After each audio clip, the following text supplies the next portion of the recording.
Pause for a second. Just stop. Take air into your lungs. Feel the expansion in your chest. Hold it. Now release. In that single breath, you just eliminated roughly 300 million cells.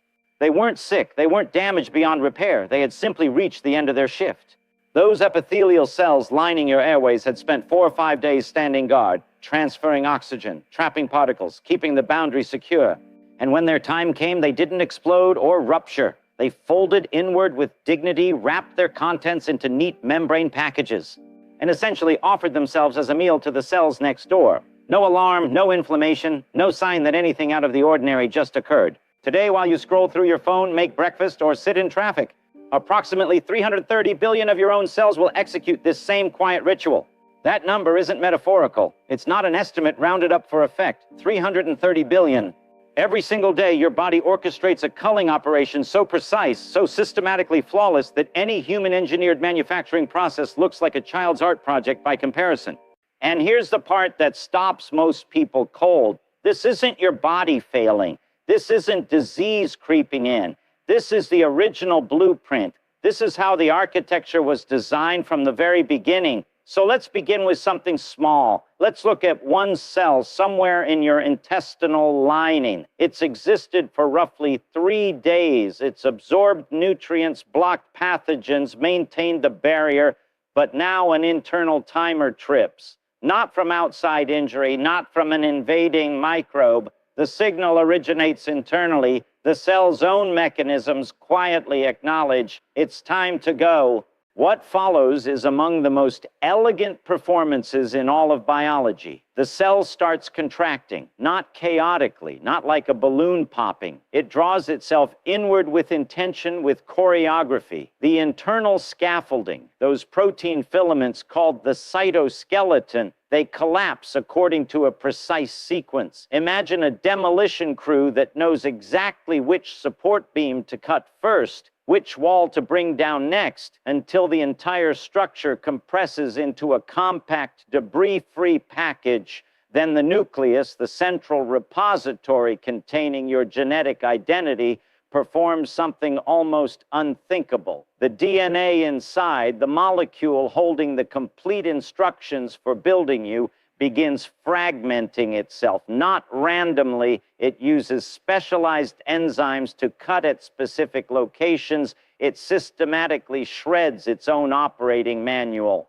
Why would a cell destroy its most valuable asset? Because if that DNA leaked out intact into surrounding tissue, it could trigger disaster. It could provoke an immune response. It could, under the wrong circumstances, initiate the first steps toward cancer. So as a final act of responsibility, the cell eliminates its own instruction book. The outer membrane starts forming these small bulges, almost like bubbles rising to the surface of water. Biologists call them blebs. Each one contains carefully portioned bits of cellular material, all neatly wrapped, all contained. And then something remarkable happens. A neighboring cell, or perhaps a wandering immune cell called a macrophage, glides over and simply consumes these packages, engulfs them, digests them, breaks down the amino acids, the lipids, the sugars into their base components, and then reuses them to build new structures, new proteins, new cellular machinery. From start to finish, the entire process takes maybe an hour, often less. No mess, no inflammation, no signal to the rest of the body that anything significant just happened. It's as silent as a candle extinguishing. This process carries a name, apoptosis. The word descends from ancient Greek, meaning falling off, like leaves releasing from a tree in autumn. And that name captures something essential. This isn't violence. This isn't destruction. It's shedding. It's release. It's the natural conclusion of a life cycle. The machinery controlling this entire performance is itself extraordinary. Inside every one of your cells right now exists a family of enzymes called caspases. Think of them as a demolition crew permanently on standby, tools in hand waiting for the signal. They exist as inactive precursors, sleeping, restrained by inhibitor proteins that act like safety locks on a loaded weapon. When the signal finally arrives, they activate in a cascade. One caspase activates the next, which activates the next, which activates the next. Each step amplifies the signal, dominoes falling faster and faster until the entire system commits. Within minutes, the cell has passed the point of no return. Once that first domino tips, the rest will follow. There's no stopping it. It's worth pausing here to recognize what evolution has constructed. Every cell in your body carries the complete toolkit for its own orderly elimination. It walks around with its own execution mechanism embedded in its structure, restrained but ready. And that restraint matters just as much as the destruction itself. If these enzymes fired accidentally, if a single caspase activated when it shouldn't, you'd have cells dying in the wrong places at the wrong times. That's exactly what happens in Parkinson's and Alzheimer's. Cells suicide when they should keep living. The demolition crew goes rogue. On the flip side, if the program fails to activate when it should, if a damaged cell refuses to die, that's cancer. A cell that should have been removed, should have been recycled, instead keeps dividing, keeps growing, ignores the off switch. Cancer, in a very real sense, isn't a failure of life. It's a failure of death. A cell that won't die when it's supposed to is far more dangerous than one that does. Now compare this to what happens when cells die the messy way. If a cell gets crushed, burned, or starved of oxygen, it doesn't follow this elegant program. It swells, it bursts, it dumps its contents everywhere. This is called necrosis, and it's ugly. All those proteins and enzymes and DNA fragments flood into the space between cells, and the immune system treats it like an invasion. Inflammation, redness, swelling, pain. The body has to send in cleanup crews, and the cleanup itself causes collateral damage. Apoptosis avoids all of that. It's the difference between a controlled demolition and a building collapsing in an earthquake. Same outcome, the building comes down, but the consequences for the neighborhood are completely different. So hold that image in your mind, that quiet, orderly, almost graceful death of a single cell, because we're about to connect this to something much larger. This cellular farewell isn't just biology. It's physics, and it's the same physics that governs everything from the cooling of stars to the flow of rivers to the eventual fate of the entire cosmos. But we need to build toward that. Let's go one layer deeper. You probably assume your body's primary purpose is keeping things alive. That's the obvious narrative, right? You eat, you breathe, you hydrate, all in service of maintaining your cells, keeping the machine humming, and that's true as far as it goes. But there's another narrative running underneath, one most people never encounter, and it changes everything. Your body isn't just keeping things alive, it's also killing things constantly, deliberately, with breathtaking precision. And if it ever stopped killing, you'd be dead within days. Consider your immune system. Every day, your body produces millions of fresh white blood cells. These tiny soldiers patrol your tissues looking for bacteria, viruses, anything that doesn't belong. But here's the catch. When those soldiers are first manufactured, they're not properly trained. Some would attack your own tissues if released into circulation. So what does your body do? It tests them. In the thymus gland, a small organ sitting behind your breastbone, immature immune cells face a brutal audition. If they react to your own proteins, if they show any sign of turning on you, they're eliminated on the spot. Apoptosis, removed before they can cause harm. Roughly 95% of them fail this test. 95%. Your body creates millions of immune cells and then destroys almost all of them just to ensure the survivors are safe. That's not waste. That's quality control at a level that would make any engineer weep with admiration. Or think about your hands. When you were an embryo, your fingers didn't start as 5 separate digits. They started as paddles, flat webbed paddles like a duck's foot. Your fingers formed because the cells between them died. Apoptosis sculpted your hands. It carved the spaces between your toes. It hollowed out your ear canals. It opened your nostrils. You were literally shaped by death.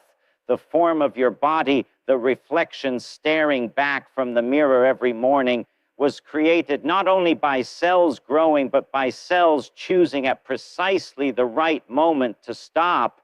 And this isn't unique to humans. There's a tiny worm barely a millimeter long called Caenorhabditis elegans. Biologists love this worm because it's simple enough to map completely every cell, every connection, every fate. And what they found astonishes. In the development of this worm, exactly 1,090 somatic cells are generated, and exactly 131 of them die by apoptosis every time in every worm. The same 131 cells dying at the same developmental moments with the same timing. It's not random, it's not approximate, it's choreographed with the precision of a symphony. The genes controlling this process in the worm, these suicide genes and their regulators, have direct counterparts in your body. The same fundamental molecular logic that tells a worm cell to die sculpted your fingers and pruned your immune system. This program has been conserved by evolution for at least 600 million years, maybe longer. 600 million years of natural selection saying this is worth keeping. This is essential, so already we can see something interesting. Death at the cellular level isn't the enemy of life. It's one of life's primary tools. Life uses death the way a sculptor uses a chisel, not to destroy, but to reveal, to find the shape hidden inside the block. All right, now we go deeper still, because so far we've been talking about biology, cells, proteins, enzymes, very interesting, very beautiful. But I promised you physics, and the physics of this is where things get genuinely strange. Let me introduce you to a man named Erwin Schrödinger. You probably know him from his cat, the famous thought experiment, cat in a box, maybe alive, maybe dead. Nobody knows until you look. Very dramatic. But Schrödinger did something else that I think is even more important. In 1944, he gave a series of lectures in Dublin. He'd fled the Nazis, ended up at the Institute for Advanced Studies, and for reasons that only a very bold physicist would attempt, he decided to tackle a question outside his field entirely. He asked, what is life? Not poetically, not spiritually, in physics terms. What distinguishes a living thing from a dead thing when viewed through the laws of thermodynamics? What is the physical basis for this extraordinary difference between a living organism and a lump of rock? It was an audacious question. Biologists thought it was their territory. Physicists thought it was beneath them. Schrödinger walked right into the no man's land between disciplines and planted a flag. And his answer was startling. He essentially said that a living organism is a system that feeds on negative entropy, or as he later refined it, free energy.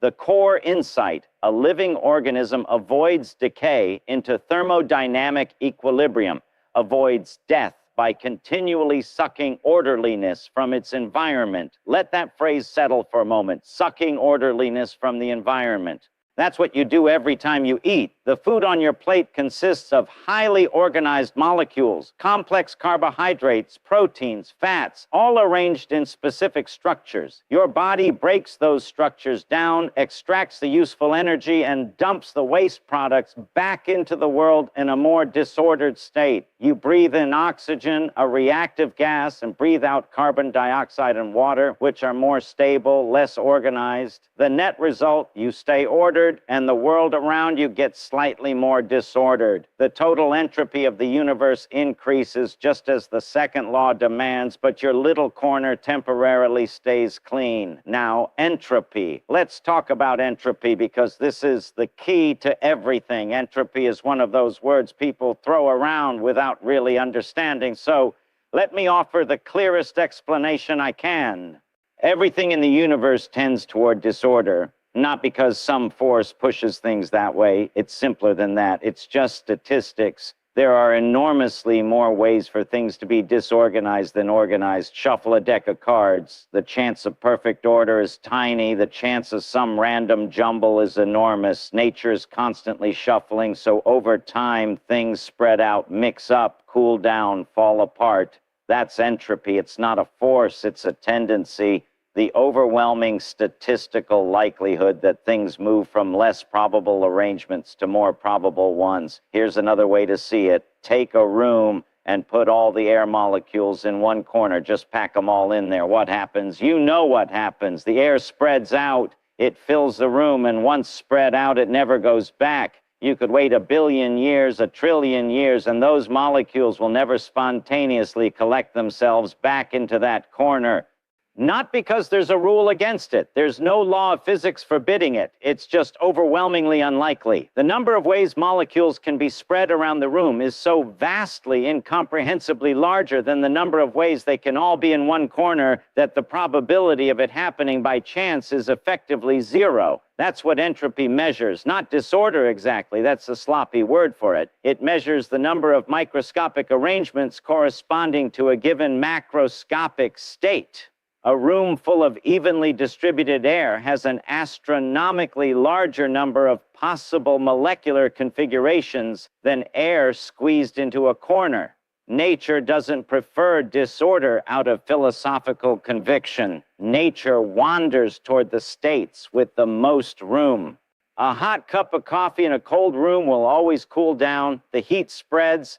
The molecules in the coffee slow down. The air molecules speed up slightly. Eventually, everything reaches the same temperature. The coffee and the room reach equilibrium. At that point, nothing more can happen. No flow, no change, no interesting anything. That's maximum entropy. That's the state of total boredom, thermodynamically speaking. You can reheat the coffee, of course, put it back on the stove, but that takes energy from somewhere else. You burn gas or use electricity from a plant that burned coal or split atoms. And in reheating your coffee, you've increased the entropy of the larger system. You've pushed disorder somewhere else. You haven't beaten the second law. You've just moved the bookkeeping around. And here is the second law of thermodynamics, one of the deepest laws we know. In any closed system, entropy always increases or stays the same. It never decreases on its own, never.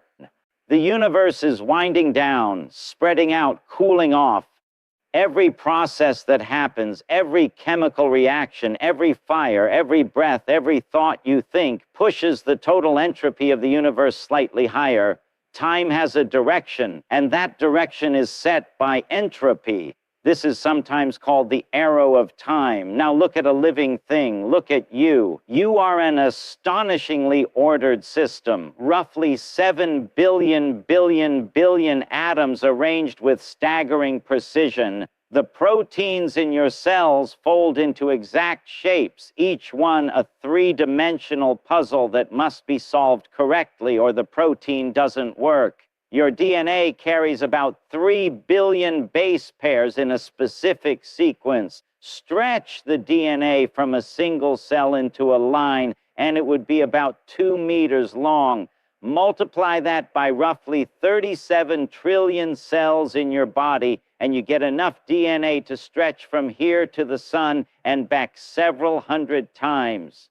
All of it copied, all of it maintained, all of it read and interpreted by molecular machinery of staggering complexity. Your organs are arranged just so. Your neurons fire in coordinated patterns. The electrical activity in your brain at this very moment, as you process these words and consider their meaning, involves billions of neurons sending signals at precise intervals through trillions of connections in patterns that somehow produce consciousness. Whatever consciousness is, we don't fully know, but we know it's there, and we know it depends on an almost absurdly improbable arrangement of matter. You are, from the standpoint of physics, one of the most improbable arrangements of matter in the known universe. How is that possible? If entropy always increases, if disorder always wins, how can something as absurdly organized as a human being exist?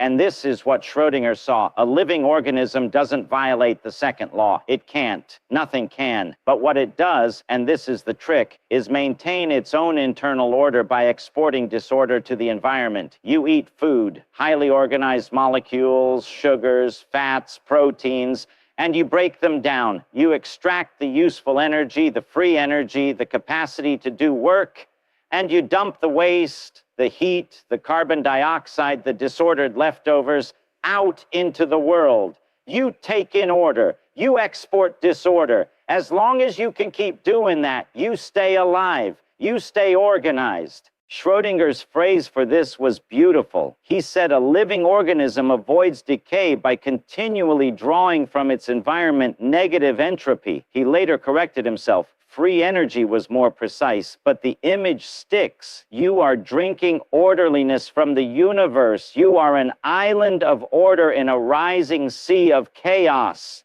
And you maintain that island not by magic, not by some vital force, but by a very simple and relentless transaction. You push disorder outward faster than it can accumulate inside you. Your body runs on about 20 watts of power. That's roughly the same as a dim light bulb. Not much, you'd think, but those 20 watts are used every second of every day to fight entropy, to repair DNA that gets damaged thousands of times per cell per day, to fold proteins into exactly the right shapes, because a misfolded protein isn't just useless, it's dangerous, to pump ions across membranes against concentration gradients, which is like pushing water uphill, to keep your heart beating in rhythm 60 to 100 times per minute, every minute, for decades, to maintain the breathtaking improbability of your existence against the relentless statistical tide of the second law. Here's something that might astonish you. The energy your body uses in a single day, if extracted all at once, equals about the energy in a stick of dynamite. You don't explode because your body releases that energy in billions of tiny controlled chemical reactions, each one carefully regulated, each one exporting a little disorder to keep the internal order intact. You're a slow-burning fire, stretching a stick of dynamite's worth of energy across 24 hours of astonishing complexity. And every one of those 330 billion cells dying in your body today, that's part of the deal. That's the maintenance cost. The cells that are worn out, the ones that have accumulated damage, the ones whose proteins are starting to misfold, those are entropy creeping in, and apoptosis is your body's way of catching it, identifying the disorder before it spreads, packaging it up, removing it, replacing it with something fresh, something ordered, something new.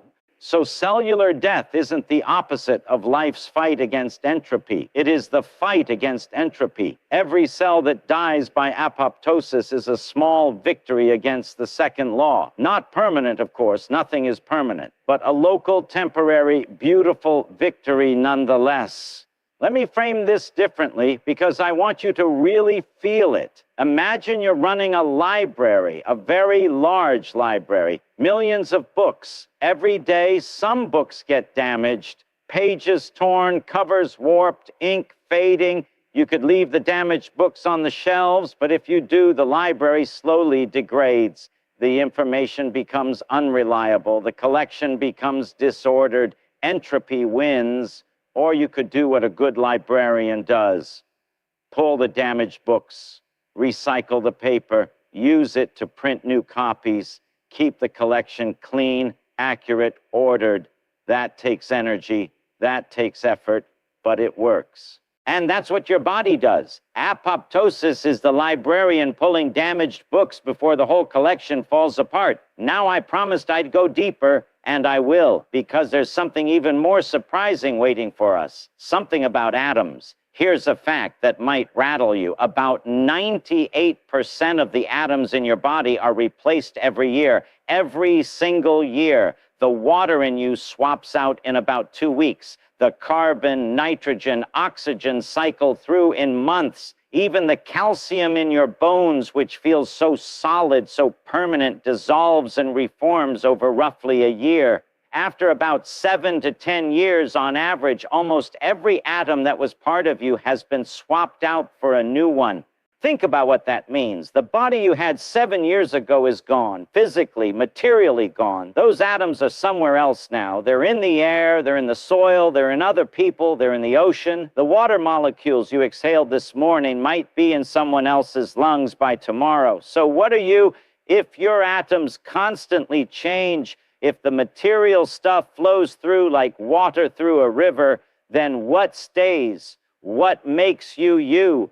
The answer is the pattern. You are not a collection of atoms. You are an arrangement. You are information. You are a set of relationships, a structure, a dynamic pattern that persists even as the material substrate flows through it. You're like a wave on the ocean. The wave moves across the surface, but the water doesn't travel with it. Each bit of water just moves up and down in place. The wave is a pattern, and the pattern propagates. That's what you are. You are a wave moving through the sea of atoms.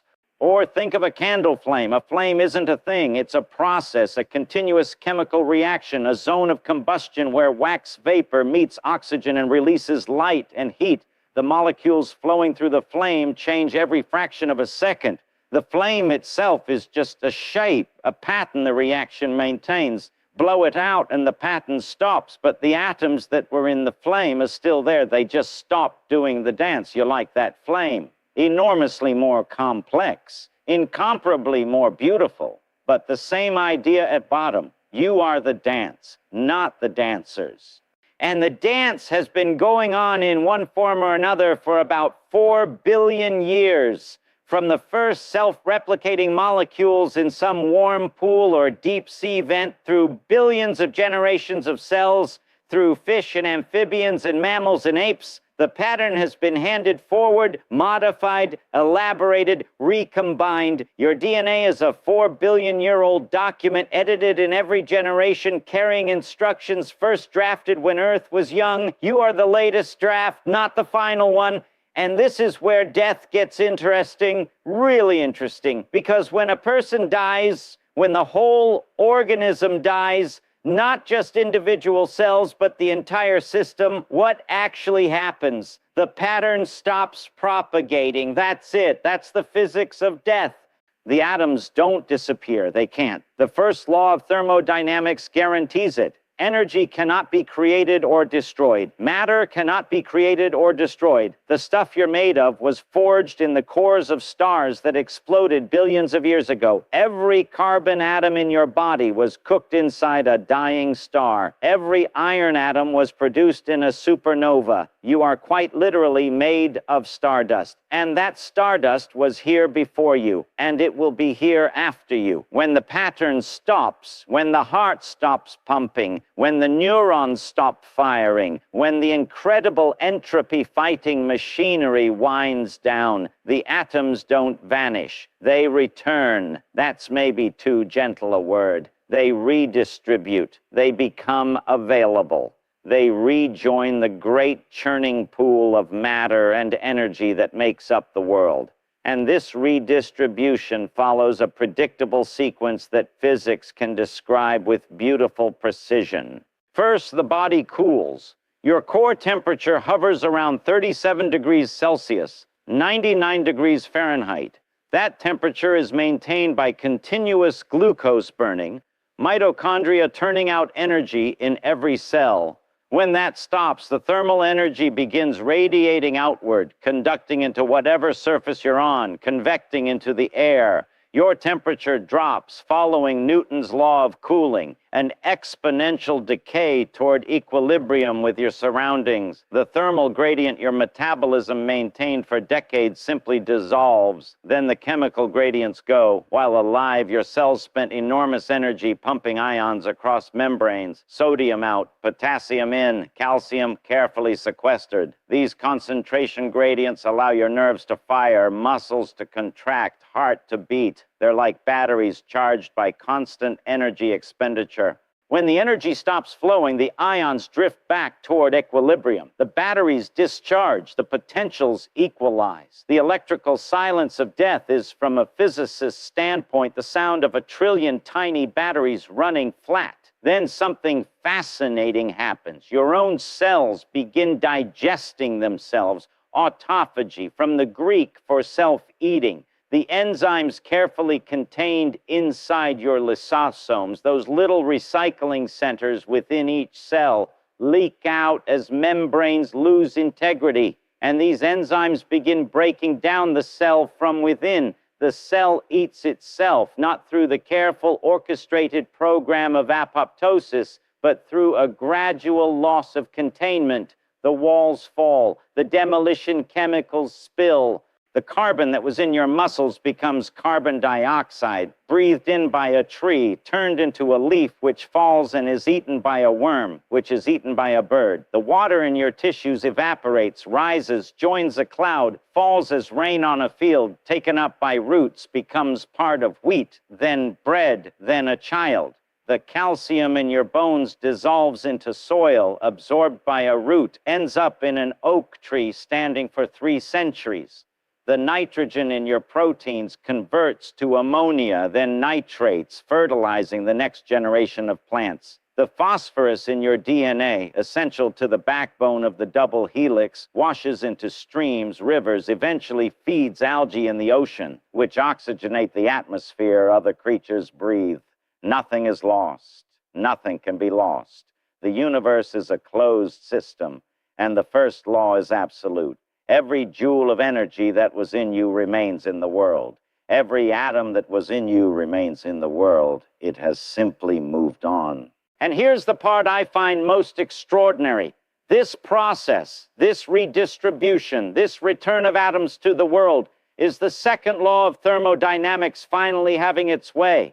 When you were alive, you fought entropy. You pushed disorder outward. You maintained your improbable pattern by importing order and exporting waste. But it took energy, it took work. And the moment the work stops, entropy does what it was always going to do. It spreads your order out. It disperses the concentrated structure of your body into the broader, more probable, more disordered state of the environment. But, and this is the thing I want you to hold on to, that dispersal is not destruction, it's transformation. The second law isn't cruel. It doesn't have feelings. It's just statistics. And what those statistics say is that your matter, your energy will be shared more widely, used more broadly, made available to more processes, more systems, more life. When your body decomposes, it becomes a feast. I know that sounds morbid, but stay with me. The bacteria breaking down your tissues are living things. They're fighting their own battle against entropy. They're importing your order to maintain theirs. The insects that participate, the fungi, the plants that eventually absorb nutrients, they all benefit from the energy you stored. Your death is not the end of the thermodynamic story. It's a transfer, a handoff, a redistribution of the very same orderliness you spent your whole life accumulating. A physicist named Paul Ebersold at Oak Ridge calculated decades ago that atoms in any given person, after recycling through the environment long enough, end up distributed so widely that everyone alive today almost certainly contains atoms once part of every historical figure who ever lived. The iron in your blood may have been in a Roman soldier's blood. The calcium in your teeth may have been in a creature from a Cambrian sea 400 million years ago. The oxygen you're breathing right now was probably breathed by a dinosaur at some point, and someday the atoms that are you right now will be part of something else, someone else, many someone else. The matter cycles, the energy transforms, the patterns change. But the stuff persists forever, reshuffled and recombined into new, improbable, wonderful, temporary arrangements. So let me bring this full circle. We started with a breath, a simple breath that killed 300 million cells. And those cells died beautifully, quietly, packaging themselves, feeding their neighbors, fighting entropy right to the last moment. And we saw this wasn't a flaw. It was the mechanism. The way life maintains itself is by letting parts of itself go. Death at the cellular level is life's janitor, its sculptor, its quality control. Then we went deeper and found the thermodynamics. Life is a local decrease in entropy purchased at the cost of increasing entropy elsewhere. You are an island of order maintained by constant energy expenditure, and death, real death, the death of the whole organism, is the moment that expenditure stops and the island dissolves back into the sea. But that sea is not nothing. That sea is everything. It's the stuff from which new islands will rise, new patterns, new waves. There's a way of looking at all this that I find deeply moving, and I want to be careful here because I'm describing physics, not poetry, and I don't want to overstate, but the physics is genuinely beautiful, and I think it's worth saying plainly. The second law of thermodynamics tells us the universe heads toward equilibrium, toward maximum entropy, toward a state where no more work can happen, no more interesting structures form, no more life arises. This is sometimes called the heat death of the universe. It's a real prediction of physics. Trillions upon trillions of years from now, if current understanding holds, stars will burn out, black holes evaporate, and all that remains is a thin, cold, uniform bath of radiation, nothing happening, nothing changing, the ultimate quiet.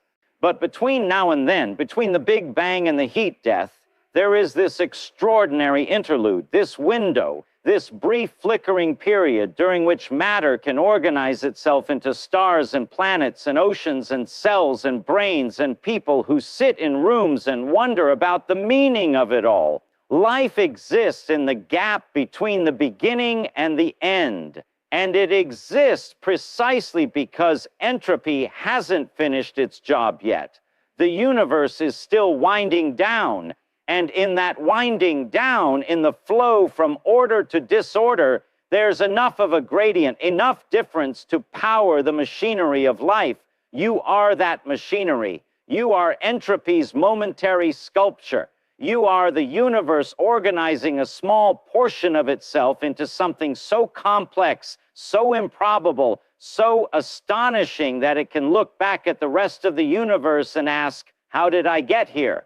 And when you die, you are not being erased. You are being returned. The atoms go back, the energy goes back, the pattern dissolves, yes, but the matter from which it was made enters new patterns, new structures, new dances. I want you to think about what your body does in those final moments because it's more graceful than you might imagine. In the hours after death, cells don't all explode.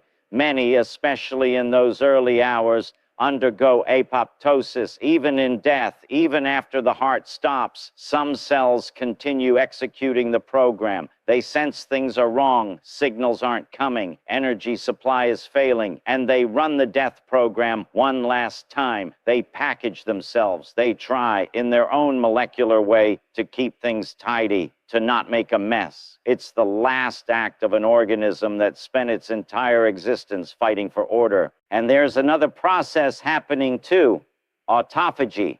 Cells running low on energy, cells unable to get nutrients because blood has stopped flowing. They turn inward. They start digesting their own components. They form internal pouches, membrane bags called autophagosomes that swallow damaged proteins, worn-out organelles, anything that can be broken down for spare parts. The cell is cannibalizing itself to survive a few more minutes, a few more hours. It's a desperate, beautiful, ultimately futile act of self-preservation. The cell is trying to maintain its little island of order even as the ocean rises around it. This process of autophagy, by the way, happens when you're alive, too. It's one of your body's most important maintenance routines. When you fast, when you exercise intensely, when your cells are stressed, Autophagy ramps up. The cell identifies its most damaged components and recycles them. It's like a factory that, during a supply shortage, melts down its oldest, rustiest machines and uses the metal to repair newer ones. Biologists studying aging increasingly believe that the decline of autophagy, the gradual failure of this self-recycling system, is one of the central reasons we age at all. The cleanup crew gets tired. The factory floor accumulates junk. Eventually, the junk overwhelms the machinery. Eventually, after death, the process overwhelms completely. Necrosis takes over. Cells that can't die neatly burst and spill contents. Bacteria in the gut, kept in check by your immune system for decades, begin spreading. Decomposition accelerates. The body returns to Earth. But even this messy, unpleasant, seemingly undignified process is thermodynamically beautiful because it is the universe doing exactly what it must. The concentrated free energy stored in your tissues is being released, dispersed, shared. The entropy you held at bay for 70 or 80 or 90 years is finally flowing freely, and that flow powers new life. The microbes decomposing you are as alive as you were. They're fighting the same fight, drawing orderliness from their environment, exporting disorder. Your body becomes their environment. Your order becomes their food. There's a passage in Schrödinger's little book, What is Life?, where he says something I think about often. He says an organism stays alive by continually sucking orderliness from its environment. And the image I get is of a relay race. One pattern of order maintains for a while, then dissolves, and the orderliness it contained passes to the next pattern and the next and the next. Life doesn't end with death. It transforms. The orderliness passes along, and this has been going on for 4 billion years. 4 billion years of patterns rising and dissolving and passing their orderliness forward. The first cells in ancient oceans, whatever they were, fed on chemical energy around them. They maintained their little pockets of order. When they died, their matter recycled into the next generation. Every organism that has ever lived has participated in this relay. Your body is running a leg of a race that started before continents formed, before oxygen filled the atmosphere, before the first fish crawled onto land. And there's something magnificent about that continuity. Not sentimental, not spiritual, just physically magnificent. The second law says entropy must increase. And it does. But along the way, as it increases, it powers this 4 billion year chain of improbable, temporary, spectacular arrangements of matter, each one feeding on the orderliness left by the last, each one exporting disorder to make room for the next. Death is not the break in the chain. Death is the mechanism of the handoff. Some people find the second law depressing. Everything winds down, everything falls apart. The universe is dying. And that's true in the long run, in the very, very long run. But in the meantime, in the billions of years of meantime we have, the winding down is not a tragedy, it's the engine. The flow of energy from concentrated to dispersed is what makes everything possible. It powers the sun and weather and oceans and photosynthesis. Think about a river. A river flows downhill. That's all it does. It moves from higher gravitational potential energy to lower gravitational potential energy. Eventually, it reaches the sea, where it stops flowing. But along the way, in the process of flowing downhill, it does extraordinary things. It carves canyons. It sustains forests. It feeds fish and birds and people. It turns turbines and generates electricity. All that work, all that beauty, all that life happens because the river hasn't finished falling yet. If it were already at sea level, nothing would happen. The universe is like that river. The Big Bang was the mountaintop. Maximum entropy is the sea. And we, all of us, everything alive, everything interesting, exist along the slope. We're powered by the fall. The energy flowing from the concentrated state of the early universe toward the spread out state of maximum entropy drives everything. Every star that shines is entropy increasing. Every chemical reaction sustaining life is entropy increasing, locally exporting disorder to maintain a pocket of order. Without entropy, without the tendency of things to spread out and mix and equalize, nothing would happen. Nothing could happen. There would be no flow, no gradient, no drive. The universe would be static, frozen, dead in a much more total way than anything we call death. So in a very real sense, the same law ensuring you will someday die is the law that made your life possible in the first place. The second law of thermodynamics is not the enemy, it's the author. It wrote the story, and the fact that the story has an ending is what makes it a story at all. Let me leave you with one more thought, one image. Picture a single oxygen atom right now. It's in your bloodstream, bound to hemoglobin, carried from your lungs to your brain. 14 billion years ago, give or take, the energy that would eventually form that atom was released in the Big Bang. For the first few 100 million years, the universe was too hot for atoms to exist. Just a roiling soup of subatomic particles. Then things cooled, hydrogen formed, helium formed, not much else. The oxygen atom didn't exist yet. It couldn't. Oxygen is too complex to come from the Big Bang. It takes a star to make oxygen, so a massive star formed, dozens of times the mass of our sun. In its core, at temperatures of millions of degrees, hydrogen nuclei fused into helium, helium fused into carbon, carbon fused into oxygen. For millions of years, this star burned, building heavier elements in its core like a furnace, building layers of ash. Then, when fuel ran out, the star collapsed and exploded in a supernova, one of the most violent events in the universe, and flung that oxygen atom out into space.